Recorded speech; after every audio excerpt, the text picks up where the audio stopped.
This is a quick 10-minute lesson on something called the S Corporation, the S Corp election, which, by the way, is probably the number one tax strategy that small business owners follow to reduce taxation.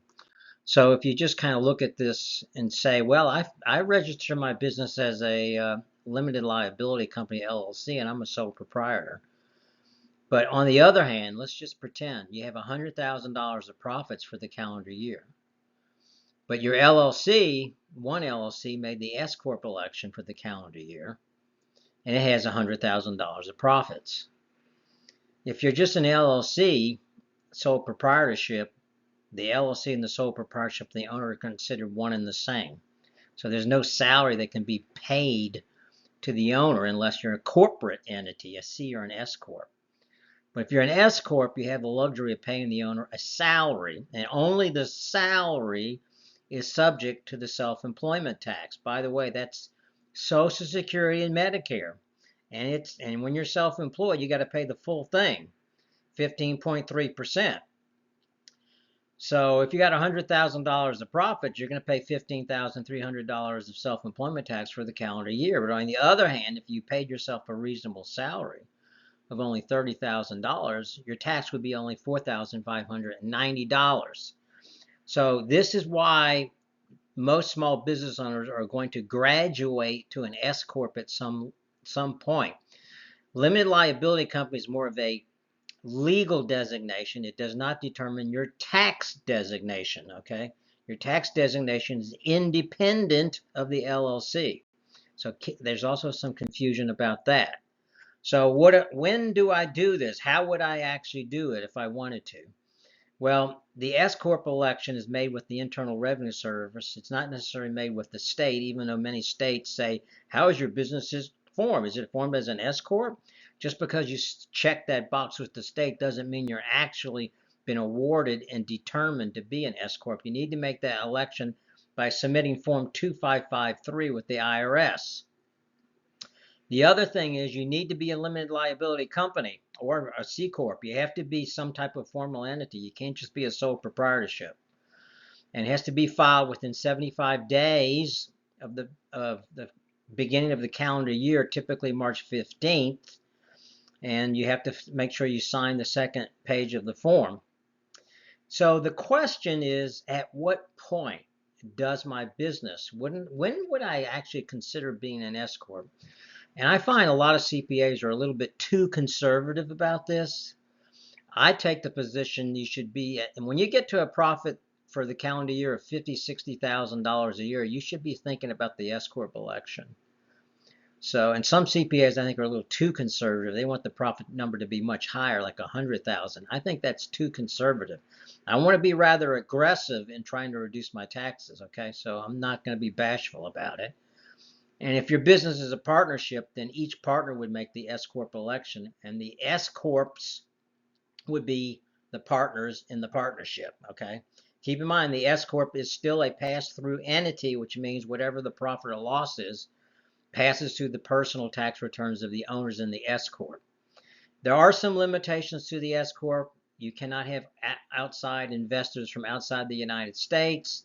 So foreign investors are not allowed. It must be domestic investors and no more than 100 owners. But so the S Corp has very few restrictions. So it should work for just about everybody who has a limited liability company.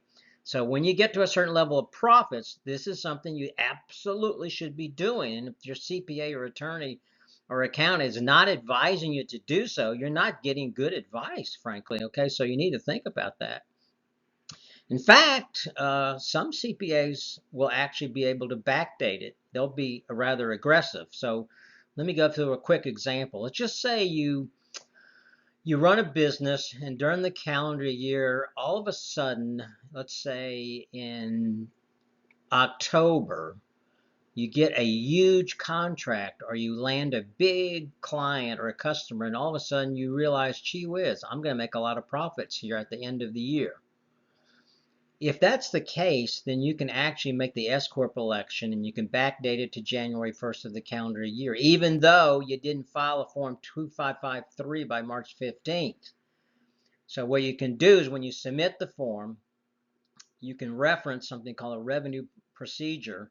And by the way, the government communicates in abbreviations. Like when I was at the Department of Defense, even the words NLT, no later than, they abbreviate lots and lots of things.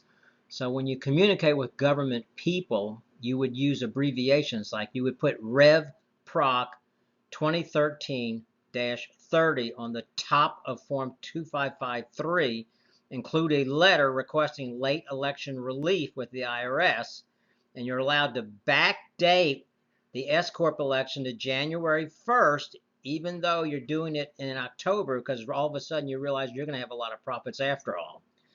And you want to save taxes, right? So that's what we're trying to do. So again, if you're not getting good advice from an attorney or a CPA, you should be seeking this, you should be pursuing this, okay? By the way, you can't go out and backdate payroll. Once you file your quarterly 941s for the 3-month payroll period, you're done.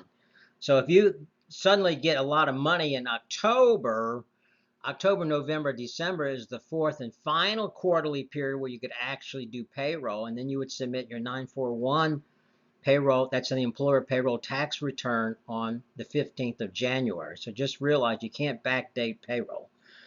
And you can either use a payroll service provider like ADP or Paychex to generate a payroll check for yourself. Or if you're just by yourself and you have no other employees other than yourself as a sole proprietor, you can just simply file and submit the employer tax return 941 every quarter, and that's it.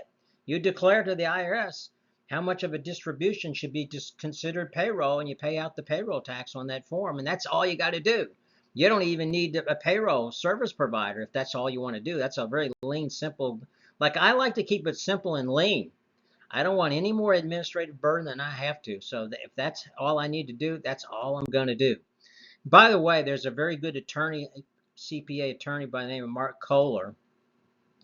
And Mark has he has IRS people working for him. He's vetted this. He's gone through this in a rigorous way. So when you think about what is reasonable compensation and payment to a business owner, I mean, don't let a lot of these CPA attorneys tell you, well, you make $200,000 of profits. You need to pay yourself a salary of $125,000 out of that 200,000 profits, 200,000.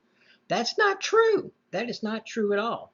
The IRS is rather lenient, and Mark Kohler, the CPA attorney, has vetted this and proven it. So if you have like $200,000 of profits, a reasonable salary of $70,000 is more than sufficient. So 70,000 times 15.3% will be the tax that you pay, not 125,000. So again, you can be somewhat aggressive. And by the way, Mark Kohler has a great YouTube channel. You should go check him out.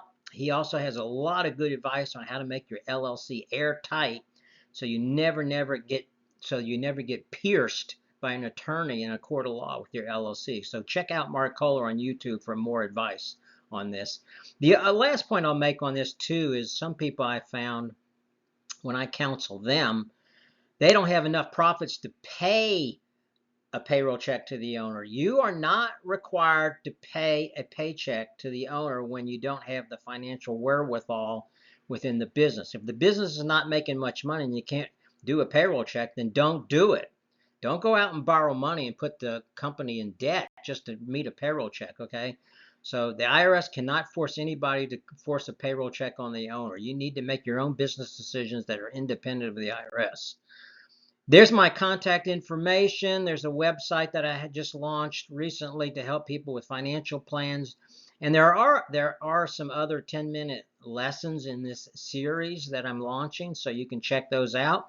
Hopefully you found this useful, and you can certainly reach out to me anytime you want to with help. Thank you for your time.